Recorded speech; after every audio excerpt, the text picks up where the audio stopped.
Assalamualaikum warahmatullahi wabarakatuh.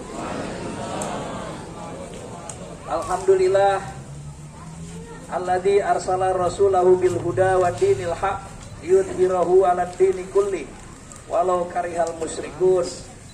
Asyhadu an la ilaha illallah wahdahu la syarikalah wa asyhadu anna Muhammadan abduhu wa rasuluh. Allahumma sholli ala Muhammad wa ala alihi wa sahbihi wa mawalah. Wadifidin rahimakumullah, tibalah saatnya kita sampai kepada acara tausiah dari Khalifah. Maka 45 menit ke depan kita akan mendengar tausiah beliau, dan kemudian nanti dilanjutkan 30 menit tanya jawab.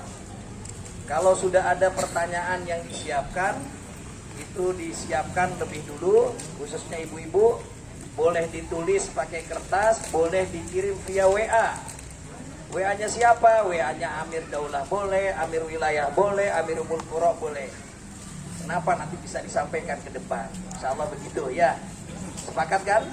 Tapi kita juga sepakat yang namanya bertanya itu nama dan kemas'ulannya harus ditulis supaya jelas. Jangan ada rasa malu, jangan ada sampaikan aja apa adanya ya. Jadi untuk ibu-ibu khususnya, bapak-bapak juga boleh kalau nggak berani tampil ya pakai WA aja nggak apa-apa. Nah, jadi kami siapkan tanya jawab 30 menit nanti. Untuk itu kepada semuanya mohon perhatian, fokus. Yang punya HP tolong di silent atau dimatikan.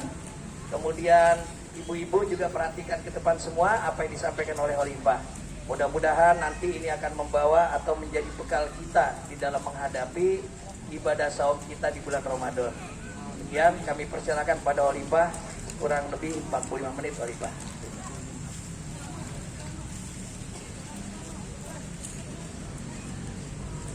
Assalamualaikum warahmatullahi wabarakatuh.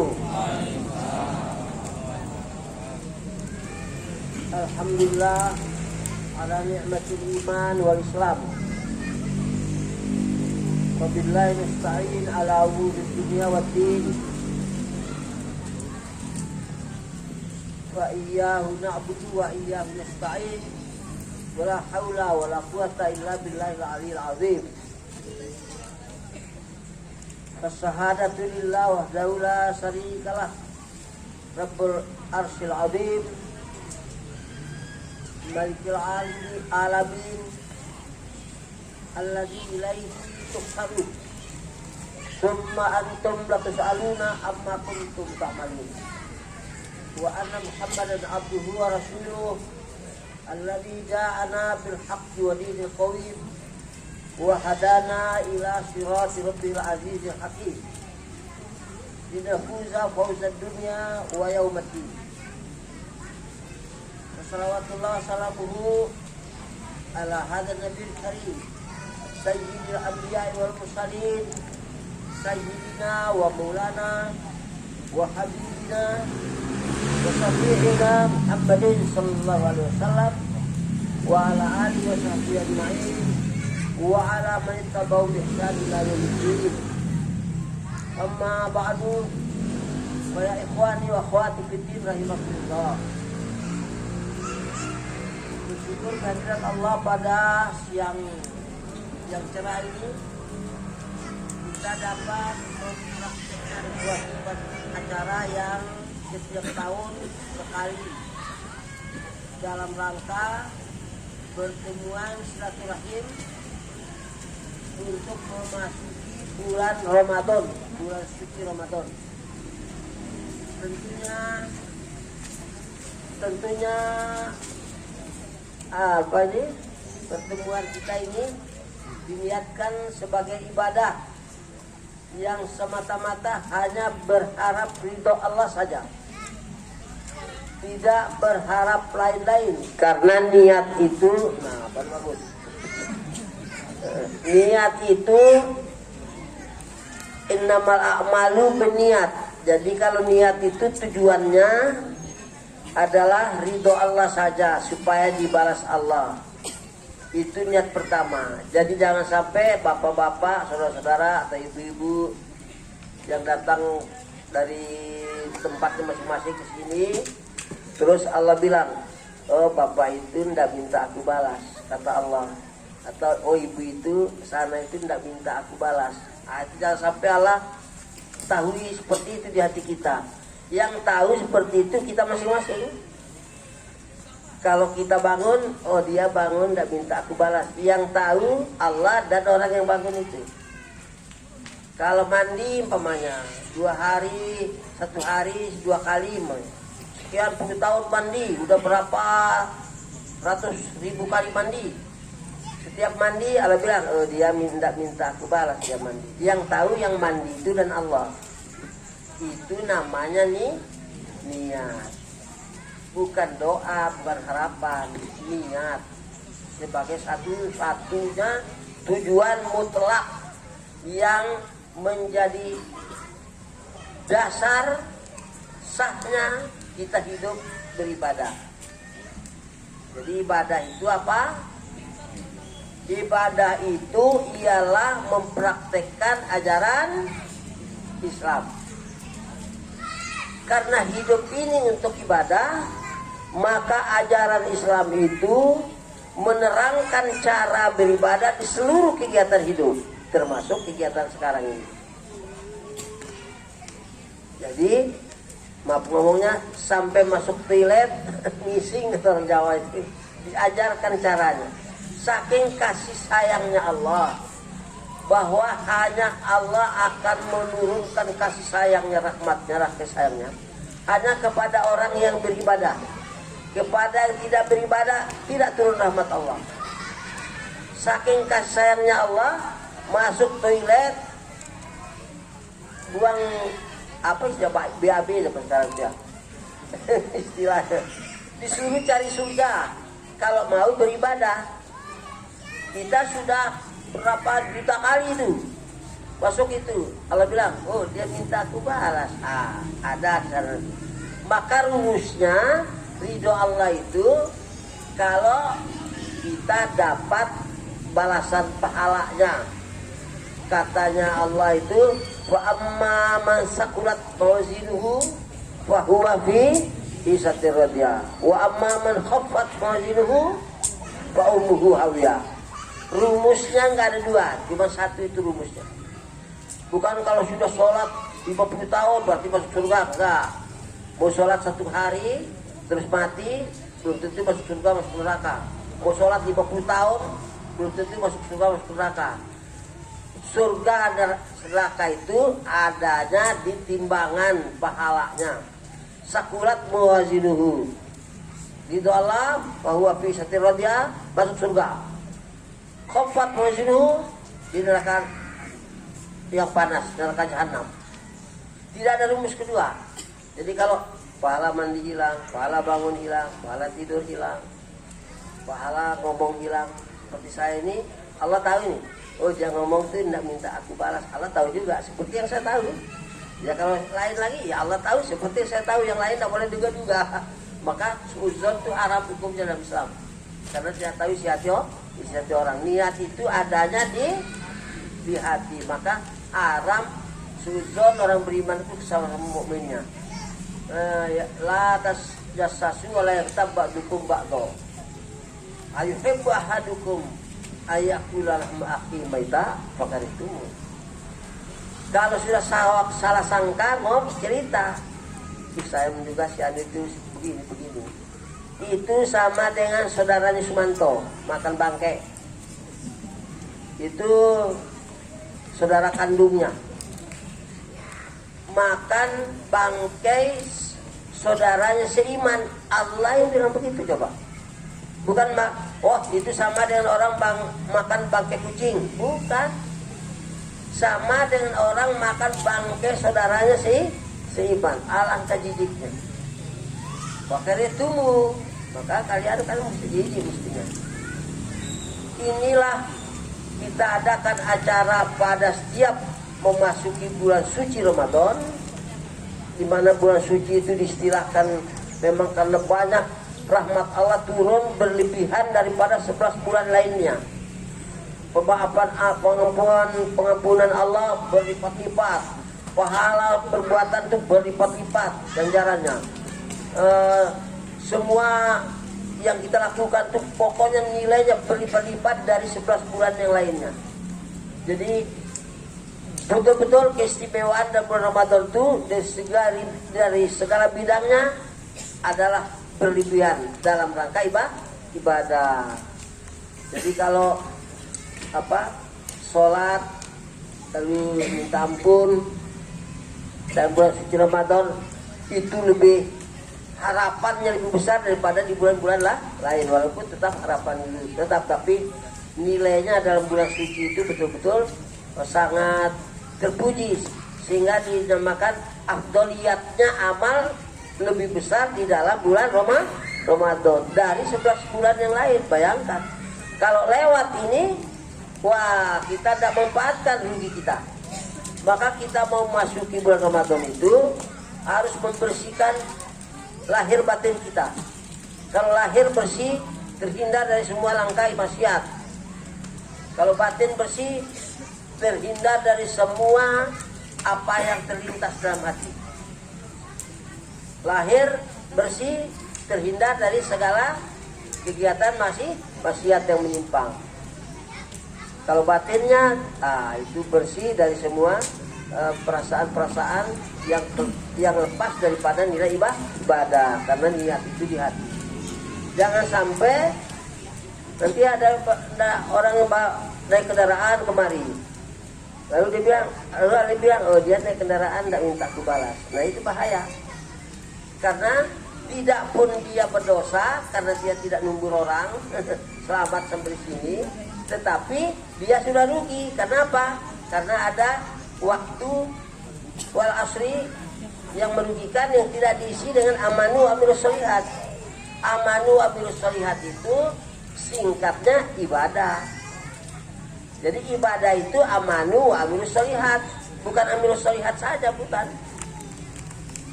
Ada amanunya, amanu saja bukan juga, harus amanu amilus sholihat. Itu namanya ibadah. Itu praktek ajaran Islam. Itu memang harus direnung.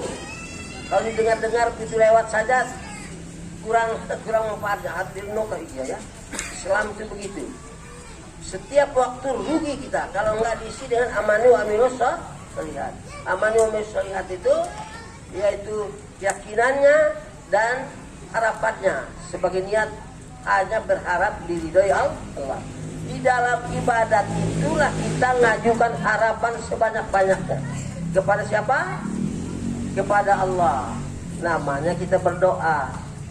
Jangan berdoa di luar ibadat, karena tidak ada nilainya. Jadi kalau kita berbuat baik, berharap ridho Allah, ibadah niatnya, baru kita mengajukan permohonan kepada Allah. Sekarang ini banyak orang yang hanya pengen memperbudak Allah. Di luar ibadatnya dia minta dipenuhi saja keinginannya oleh Allah, padahal dia tidak niat ibadat.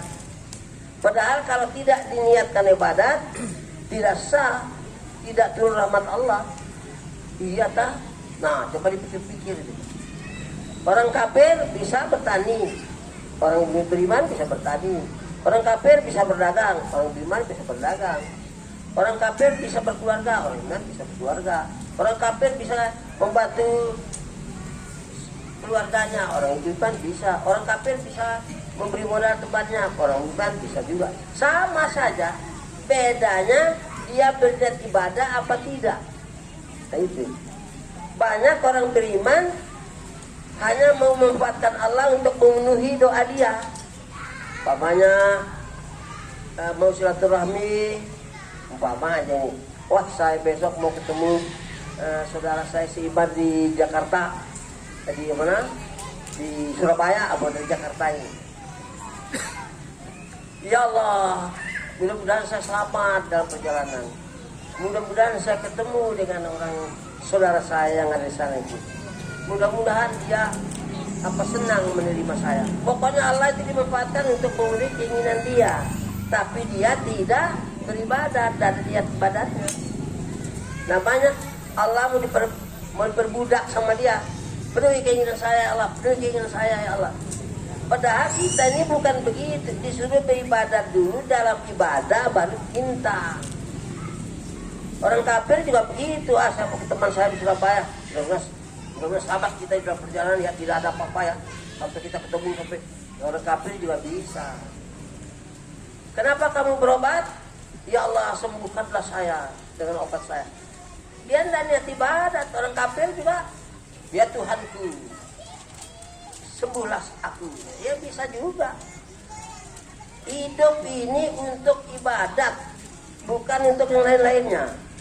Nah, itu harus betul-betul dicamkan dalam hati. Kalau kita tidak niat ibadat itu tidak ada. Tidak turun rahmat di luar ibadat. Maka Allah dan Rasulnya memberi contoh kita dalam sholat menghadap Allah langsung itu. Kita disuruh minta dunia, minta rezeki, minta sehat, minta apa. Tapi di dalam ibadat. Lah, permintaan itu nol semua. Kalau gitu Allahu Akbar dari ibadat. Allahu Akbar. Kebos saya itu dicuri orang semalam. Ya nggak jadi. Niat dulu ibadat. Setelah niat ibadat, baru di dalam ibadah itu kita bermohon. Itu jangan lupa, jangan Allah itu didesak untuk memenuhi keinginan kita saja, bukan. Maka doa itu bukan tujuan, niat itu tujuan, niat itu tujuan. Kalau doa itu bukan tujuan. Saya mau kemana? Mau silaturahmi ke saudara saya. Ngapain ke sana? Saya mau silaturahmi, mengikuti perintah Allah. Mudah-mudahan dibalas Allah. Ya Allah, mudah-mudahan selamat di jalan. Mudah-mudahan ada saudara saya itu. Minta harus emang maunya, asal masuk akal, asal rasional. Ketemu, alhamdulillah. Tidak ketemu ya tidak masalah. Ibadahnya sudah jalan. Kenapa kamu dagang? Oh, kata Pak Kiai. Kata Pak Kiai, Allah bilang katanya kalau kepala keluarga harus membiayai kehidupan suami istrinya, anak istrinya. Sebagai kepala rumah tangga, kata Pak Kiai saya dengar, kepala rumah tangga laki-laki harus membiayai kehidupan istri dan anak-anaknya. Untuk mentaati perintah Allah tadi, saya tidak bisa bertani, maka saya berdagang.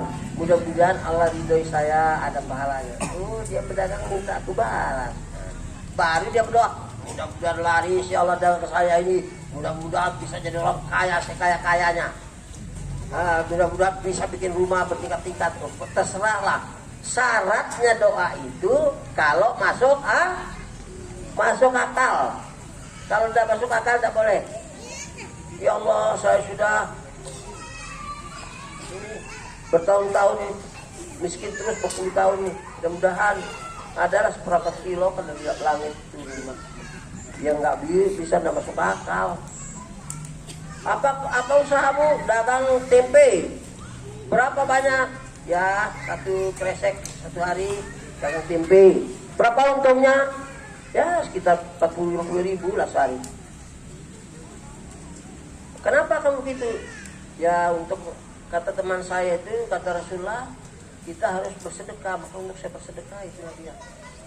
Oh, jadi niatnya supaya diridhoi Allah, mengikuti kata Rasulullah. Oh, ya gitu. Doanya, nah baru ke dunia itu doa. Boleh doa ke dunia, ke akhirat, boleh. Tapi bukan tujuan. Tujuan tadi ibadah niat. Doanya itu harapan. Mudah-mudahan kau beli mobil mewah, 2 tempe. Ada masuk akal. 2 tempe kok mobil mewah. Mudah-mudahan ya kebeli sate 10 tusuk jadilah. Kebeli berhasil, alhamdulillah, bersyukur. Gagal, bersabar. Itu semuanya keputusan Allah, bukan kemauan kita. Maka tidak ada seorang pun yang bisa menentukan nasibnya dalam kehidupan dunia ini. Kita hidup untuk ibadah, menentukan nasib kita masuk surga atau masuk neraka. Itu guna hidup. Jadi saya ulangi lagi, beribadah itu ialah mempraktekkan ajaran Islam. Cara prakteknya bagaimana? Nah, praktek ajaran Islam itu ialah, ini hati-hati, sebab ini yang banyak yang nggak beres nih. Ibadah itu ialah mempraktekkan ajaran Islam, karena sempurna Islam itu semua kegiatan hidup bisa dibawa untuk ibadah kalau diniatkan. Mempraktekkan ajaran Islam itu caranya bagaimana? Caranya membuktikan sami'na wa ta'na kepada Allah, Rasul, ulil amri. Cara prakteknya itu dalam rangka pembuktian sam'an wa ta'atan kepada Allah, Rasul, ulil amri. Ya alladzina amanu atiullah wa rasul ulil amri minkum. Taat sama orang tua ibadah bukan? Ibadah. Orang kafir juga bisa taat sama orang tua kok. Tuh kan, taat sama orang tua ibadah bukan? Ya belum tentu orang kafir bisa taat sama orang tua. Apa? Ya anak kambing juga taat sama ibunya. Pokoknya ibadah itu, ini udah berubah. Seperti ini yang susah dunia kaum muslimin sudah acak-acakan. Hanya ini masalahnya di sini. Beribadah itu ialah mempraktekkan ajaran Islam melalui pembuktian sami'na wa ta'na kepada Allah, Rasul, ulil amri. Lepas dari ini tidak bisa. Taat sama habaib ibadah bukan? Atiullah wa atir Rasul wa habaib enggak ada. Taat sama ulama ibadah bukan? Atiullah wa atir Rasul wa ulama enggak ada. Yang ada itu adalah atir Rasul wa ulil amri minkum. Maka celaka umat sedunia ini, bagaimanapun hebat ilmunya kalau tidak punya ulil amri. Sebab Allah yang memerintahkan tasamul amri. Siapa yang memerintahkan kita sholat? Allah dan Rasul. Ulil amri bukan? Enggak, ulil amri tidak perintah. Allah dan Rasulnya perintah kita taat sholat. Tinggal niat ibadah apa tidak, itu masing-masing. Kalau tidak niat ibadah, nol. Kemudian siapa perintah kita sahur bulan Ramadan? Allah Rasul. Ulil amri bukan? Bukan. Begitu kita tidak sholat, wah 80% sholat. Alhamdulillah 5 kali sholat, sudah sholat 4 kali jadi 80%. Udah pakai persentase. Ibadah itu tidak ada persentasenya. Jadi jangan bangga, alhamdulillah kita sudah sholat 5 waktu itu sudah 4 kali, sudah 80%. Enggak bisa, neraka dia. Saum berapa? Satu bulan. Alhamdulillah kita sudah saum 75% atau 90%. Masih 3 hari lagi kita kurangnya cuma 3 hari. Masuk neraka. Enggak pakai persen-persen. Ini saya lihat tadi ini, ulil amri minkum ini ada yang 400%, ada yang 500%. Enggak pakai persen. 5 orang 500% kata Medora tadi. Pokoknya ibadah itu harus 100% mastatotum. Iya, mastatotum 100%. Enggak boleh bangga sudah 80% diaktifkan tali kita sudah 80% bangga, enggak ada.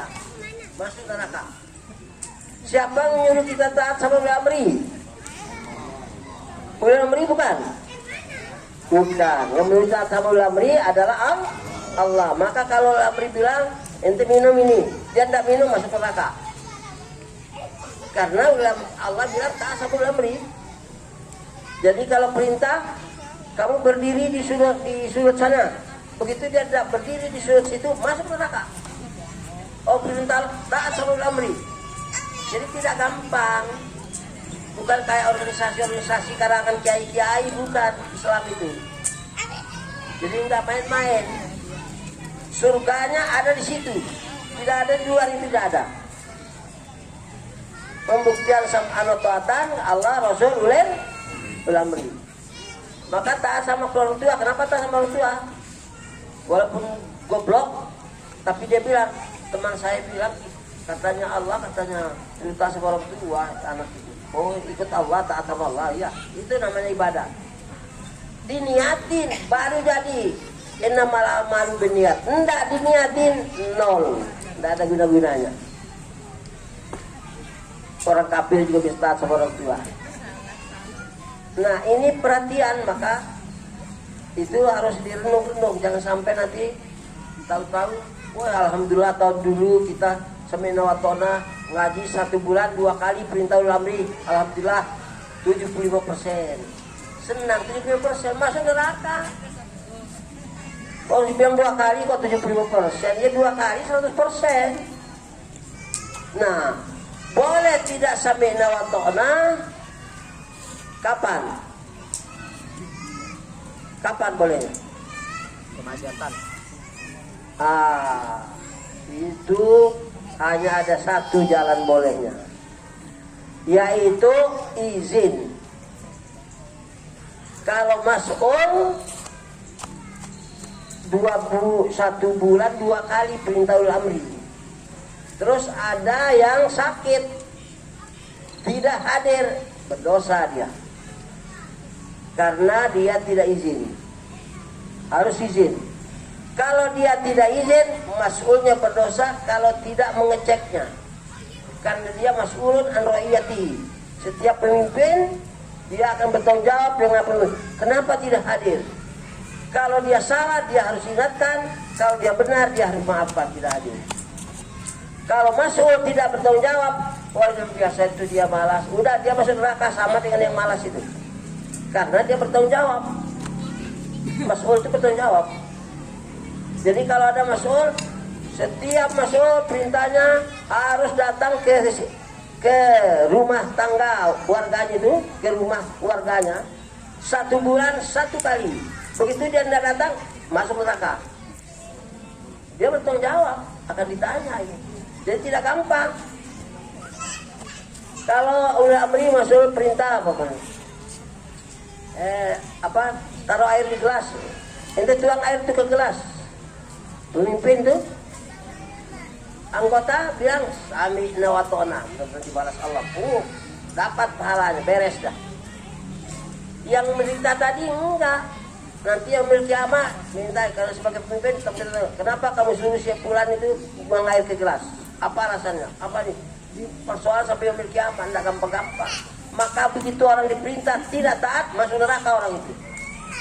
Karena bertanggung jawab, jadi tidak main-main. Di dunia ini maka belum ada khalifah itu. Yang seperti yang dibacakan maklumat tadi belum ada. Jutaan ulama itu tidak ada yang mau menjadi khalifah itu. Udah bermusyawarah berpuluh-puluh kali untuk masalah itu bubar semua, tidak ada yang berani. Nah itu. Toh ustadz yang bodoh kok berani? Ya, itu soalnya.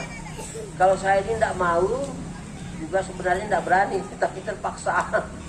Karena pintar belum mau maju, daripada orang umat Islam itu masuk neraka semua, mendingan saya selamatkan dengan kemampuan saya ala kadarnya demi keselamatan umat di muka bumi, terutama yang aku beriman. Sebenarnya saya tidak berani dan tidak mampu, dan saya tahu diri saya bodoh, tapi nggak ada jalan keluarnya. Sebab saya sudah yakin betul bahwa kalau saya tidak mengumumkan kekhalifahan, bukan umat saja yang masuk neraka, saya paling dulu masuk neraka. Jadi daripada saya masuk neraka, jadi saya mengikrarkan diri biar kafir umat dalam dunia ini, saya sendiri beriman. Itu sampai begitu. Kenapa bisa begitu? Ada ceritanya, itu banyak lain. Pokoknya itu sudah kesimpulannya. Maka ya orang merasa aneh boleh, orang bilang Ustaz atau kadir begini boleh juga. Dan itu menyenangkan saya kalau ada orang begitu. Ustaz kamu itu begini, itu membuat saya ketawa. Bagus saja.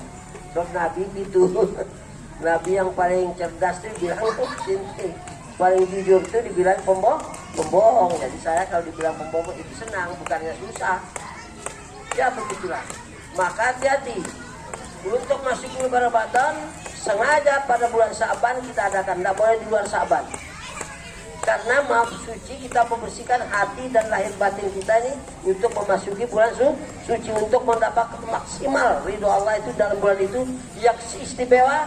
Tidak ada di bulan lain keistimewaan seperti dalam bulan Ramadan. Itu yang kita hadapi sekarang itu. Lalu caranya kita ajak setiap warga Hilaful Muslimin, bapak-bapak maupun ibu-ibu, untuk berbicara pada hatinya sendiri, dia kepada Allah. Sekarang ini pada setiap acara itu di tempat-tempat dulu waktunya. Kalau di sini sekarang ini hati itu coba ngomong di hatinya, tidak usah diomong. Hati itu apa yang dikehendaki tanpa kalimat-kalimatnya panjang itu, kalau hati selesai itu. Itulah kerjaan hati itu cepat. Kalau kerja mulut ini lambat, sebab disusun. Katanya kalau hati selesai itu. Coba sekarang hati itu dengan tulus ikhlas dibersihkan. Ngomong kepada Allah itu di hati ya. Tidak ada lagi seorang pun di antara warga Hilaful Muslimin ini yang kejengkelannya ada di hati kita. Besar kesalahannya, kecil kesalahannya, kita sudah memaafkan semua. Tidak ada lagi dik dalam hati kita ini. Tidak ada lagi ghillan lil ladzina amanu. Tidak ada lagi rasa-rasa kurang enak sesama mukmin kita, khususnya di dalam warga Hilaful Muslimin. Itu kita mau katakan kepada Allah ini secara resmi. Ini belum, ini komentarnya dulu, supaya masing-masing sambil saya komentar ini berbicara kepada Allah, hatinya bicara kepada Allah. Mau nggak membersihkan hatinya itu kepada Allah? Di hati itu dihitung-hitung. Si Anu jengkel betul saya dengan si Anu itu. Besar jengkelnya ataupun kecil, mau saya maafkan semua, siapapun, sehingga masuk ke Ramadan itu betul-betul bersih hati kita. Ngomong-ngomong sampai saya ngomong ini berhubungan sendiri kepada Allah. Jadi saya bertanya, bagaimana? Apakah yang hadir di sini itu sudah betul-betul dengan 100%, bukan 99%, 100% semua warga Hilafah, laki maupun perempuan yang kurang enak di hati kita, apapun salahnya, kecil ataupun besar, sudah kita maafkan semua kesalahan itu. Bersih hati kita. Siap apa tidak? Siap. Masih banyak yang belum. Ya boleh mikir-mikir dulu, jangan siap-siap tapi belum. Sekali bilang siap itu betul, biar Allah bilang dia benar-benar mau bersih hatinya. Jadi nanti waktu ini harus diniat. Kalau nggak diniatkan sungguh-sungguh, nggak cuma ngomong yang nggak ada gunanya. Kita ini ibadah hidup ini kan, ya. Coba saya ulangi lagi.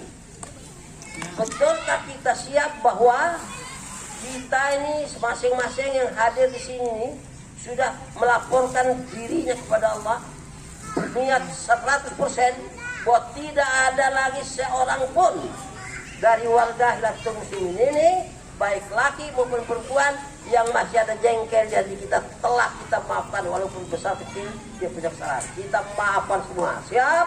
Siap. Ya. Yang serang-serang keras mudah-mudahan ketemu sama yang keras, jadi semuanya dikabulkan.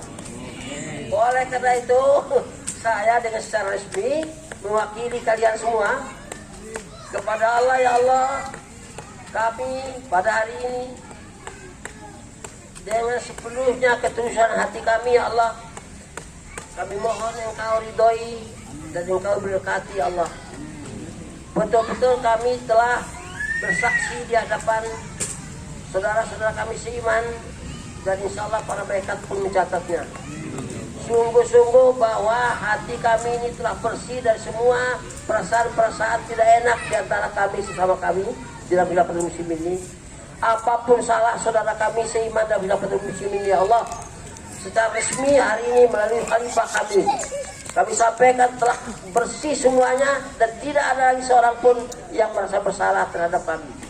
Mudah-mudahan kami yang jiwanya seperti ini betul-betul dapat mempraktekkan ibadah sampai bulan Ramadan dan seterusnya dalam keridhaan-Mu dengan segala kebersihan lahir batin kami, ya Allah, sehingga kami betul-betul dapat merasa bersaudara sungguh-sungguh sehingga betul-betul kami bisa saling bantu-membantu dalam kesenangan maupun dalam kekurangan, sehingga engkau ridhoi kami ya Allah ketemu di dunia ini dan tidak berpisah sampai di akhirat kelak masuk jannatul naim yang engkau ridhoi. Amin ya rabbal alamin. Alhamdulillah. Ya, itulah doa kita. Itulah setiap tahun bulan Saban kita adakan pertemuan. Jangan ada besok-besok bilang, tapi saya belum hilang jengkel saya sama si Ani. Itu malaikatnya. Itu malaikatnya kamu cuma tak kelihatan. Ya, beres ya. Nah, kemudian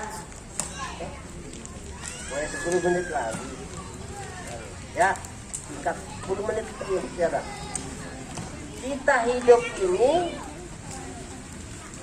kalau kita masukkan kambing 10 ekor atau 20 ekor ke dalam kandang. Ada ndak kambing minta, Pak Udin, tolong kandangkan saya di kandang. Ada ndak kambing minta? Ndak ada kan? Tapi Pak Udin, saya kambing 20 ekor atau 10 ekor, masuk kandang, hidup. Apa tanggung jawabnya? Harus mengasih makan, mengasih minum. Harus, tak boleh enggak. Itu baru kita manusia yang serba kurang, yang serba kurang. Allah bagaimana? Pernah minta enggak pada Allah, ya Allah hidupkan saya menjadi orang Jakarta? Ada yang minta? Itu Allah menghidupkan kita aja. Kalau menghidupkan ayam satu ekor di kandang, atau burung perkutut kita anggap, kamu hidup di kandang, mesti kita jamin makan hidupnya. Mau pening, mau enggak, mau senang, tetap ajal datang, kita enggak mau jamin lagi hidup dunianya, maka kita buka kandangnya, buat pergi sana, tinggalkan kandang. Itu kalau tidak sudah habis waktunya untuk kita hidupkan. Apalagi Allah yang maha pengasih, maha penyayang, maha kaya, maha berkuasa, maha adil. Apalagi kita yang curang aja begitu. Kalau menempatkan sesuatu pada di mulut-mulutnya kita, ya kita tanggung jawab. Itu kita, apalagi Allah. Kalau ada yang ragu dan kehidupannya, miskin maupun kaya, imannya nggak beres. Orang beriman tidak pernah susah dengan hidupnya, tidak mengkerut keningnya. Maka kerbau itu 7 keturunan tetap makan minum, ngising, ngantuk tidur. Orang miskin dengan miskinnya makan minum, ngising, ngantuk tidur. Orang kaya dengan kayanya makan minum, ngising, ngantuk tidur. Orang gila 25 tahun, ada gila di kampung saya. Hari ini belum ada informasi mati, masih hidup. Saya pernah tanya sama orang kampung ini, udah berapa tahun gila bapak itu? 25 tahun lebih kali. Masih hidup hari ini. Makan minum, ngising, ngantuk malah ngorok tidurnya. Jadi mau keretak di pinggir jalan, kok malah lebih hebat tidurnya. Iya. Kucing makan minum, ngising, ngantuk ngantuk. Cacing ya begitu. Jengkrik, kodok ya begitu. Orang gila ya begitu. Orang kaya begitu, orang miskin begitu, orang besar begitu, orang kecil begitu. Semua makhluk itu, itulah hidup. Siapa mau miskin angkat tangan? Tidak ada. Ya tidak ada lama-lama, 1 bulan miskin terus. 1 bulan aja, tidak ada mau. Sedunia ini yang maunya bukan miskin, apa maunya? Siapa mau kaya? Ya ngomong duluan angkat tangan. Sedunia itu ada enggak yang tidak mau kaya? Semuanya mau bisa. Itu bohong kan kalau bilang bisa. Kenapa banyak yang miskin? 1 orang pun tidak ada yang mau miskin, kenapa banyak yang miskin? Semuanya mau kaya, kenapa banyak sedikit yang kaya? Yang ngatur itu Allah, bukan kita. Kita bohong. Jadi kalau orang, wah kita bisa kaya kalau kita berusaha rajin ini itu, tolol itu. Itu manusia tolol itu. Mana bisa kaya dengan rajin? Sekarang punya modal 10 juta. Pengalaman belum ada, bikin roti, beli wajan open 5 juta, 5 jutanya beli telur, beli terigu, beli gula sama. Bikin roti. Allah menjaki dia kaya. Sekarang 10 juta belum pengalaman, dia bikin roti hijau namanya. Besok datang, nggak ada roti kuning tak Pak? Oh iya, roti kuning, yang roti kuning. Besok datang lagi orang, nggak ada roti biru tak? Yang roti. Besok datang lagi orang, nggak ada roti coklat tak? Kira gitu. Nggak ada roti kacang tak? Kira gitu. Berilah roti. Terus yang berlaku itu di sekitar kampung dia, belum orang miskin. Tapi karena belasan tahun akhirnya menjadi pabrik roti. Pabrik roti, segala macam roti ada di situ. Bukan terus dia lahir terus jadi pabrik roti. Dia lewat miskin dulu pelan-pelan sampai jadi mereka kaya. Pengalamannya hebat. Macam-macam rotinya banyak. Relasinya tersebar bukan di kampungnya saja, sudah sampai keluar kampungnya, bahkan ke pulau provinsi. Sudah gitu ahli pemasarannya hebat, alat transportasinya hebat, terus produksinya betul-betul meyakinkan, kualitasnya hebat, ilmunya hebat, modalnya hebat, alat produksinya hebat, pengalaman relasinya banyak. Bangkrut, apa gunanya? Orang bangkrut itu orang kaya, orang miskin. Apa gunanya? Kenapa tadi waktu goblok dia bisa kaya? Kenapa sekarang sudah hebat, ilmunya tinggi, hartanya banyak, modalnya besar, kok bangkrut? Maka jangan ada orang bilang kalau kaya ilmunya kita, kalau kita rajin bisa kaya, itu goblok. Tidak ada gunanya pintar, tidak ada gunanya modal, tidak ada gunanya keahlian untuk kaya. Buktinya bangkrut. Yang tadi 10 juta ada bangkrut. Kalau dia sudah kaya 1 miliar bangkrut juga. Itu ketentuan. Nah, maka kalau orang pening kepalanya mikir dunia, itu imannya rusak. Kerbau 7 turunan dan bangkrut keningnya. Ya, pernah lihat kerbau bangkrut keningnya? Maka saya bilang, kalau ada warga khilafah, ibu maupun bapak, kok kamu kelihatan kayak susah ya? Aduh bangkrut, Khalifah, usaha saya nggak laku bangkrut. Ya ketawa terbahak-bahak. Loh, bangkrut Khalifah bilang, iya makanya tertawanya tuh terbahak-bahak, jangan tanggung-tanggung ketawanya kalau bangkrut. Rugi kalau mikir-mikir. Kok begitu Khalifah? Iya, sekarang kamu bangkrut. 500 juta bangkrut. Ketawa. Kalau kamu tidak ketawa, bangkrut 500 juta. Pening kepala 2 sudah ruginya. Mikir, nggak bisa tidur 3 sudah. Wah, stres 4 sudah. Wah, cari obat lagi 5 sudah. Udah bangkrut cari beli obat lagi 6. Ayah, ketolol, ketawa. Bangkrut saja yang ada kan? Syukur saya bangkrut, mudah-mudahan saya bisa tahu, saya mencari lagi. Enak saja kan? Ini enggak bangkrut, pusing. Udah 2 ruginya, sedih 3 udah ruginya, nggak bisa tidur 4 sudah ruginya, stres 5 udah ruginya, cari obat 6 sudah ruginya, mati sisa 6 masuk neraka. Baik, ya ketawa. Maka ketentuan itu adalah ketentuan Allah. Kalau kaya, buktikan bersyukurnya kamu dengan kekayaan yang diberikan Allah. Kalau miskin, jangan miring-miring sama Allah. Buktikan kesabaran kamu menerima ketentuan Allah. Baru Allah bilang, itu hambaku yang aku ridhoi. Nah baru jadi. Itulah warga Khilafatul Muslimin. Di dunia ini belum ada. Yang ada kalau di Jakarta ya inilah, sama yang absen tadi apa buat ya. 1 menit lagi. Nah, jadi kesimpulannya tidak boleh kita ini menjadikan kepentingan menjadi utama, kepentingan hidup.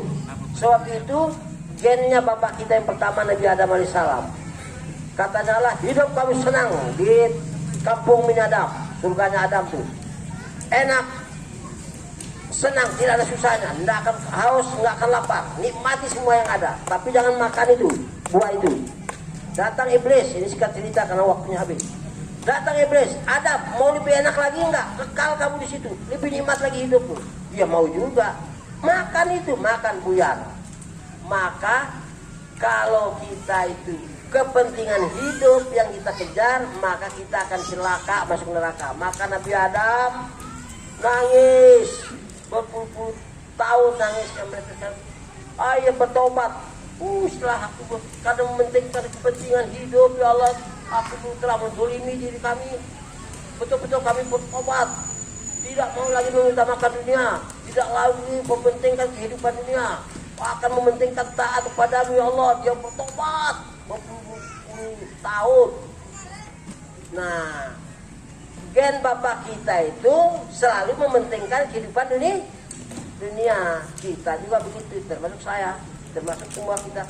Manusia ini sampai hari kiamat pasti punya sifat mementingkan kepentingan dunia, keinginan dunianya penting. Sampai hari kiamat gen bapak kita begitu, jadi kita juga begitu. Lalu Allah contohkan bapak kita itu punya gen kedua. Apa yang keduanya? Dia menyesal, tidak mau lagi mementingkan dunia, akan mementingkan taat, minta diridhoi. Ada juga, cuma kata Allah yang gen kedua itu sedikit, yang banyak itu gen pertama tadi. Jadi kita di keturunan Adam ini dua itu, banyak yang mementingkan dunianya, bergeraknya karena kepentingan dunia, bukan kepentingan ibadah. Tapi ada juga yang berbuatnya kepentingannya ibadah, itu sedikit. Yang banyak itu la amlaan jahannama minal jinnati wan nasi ajmain.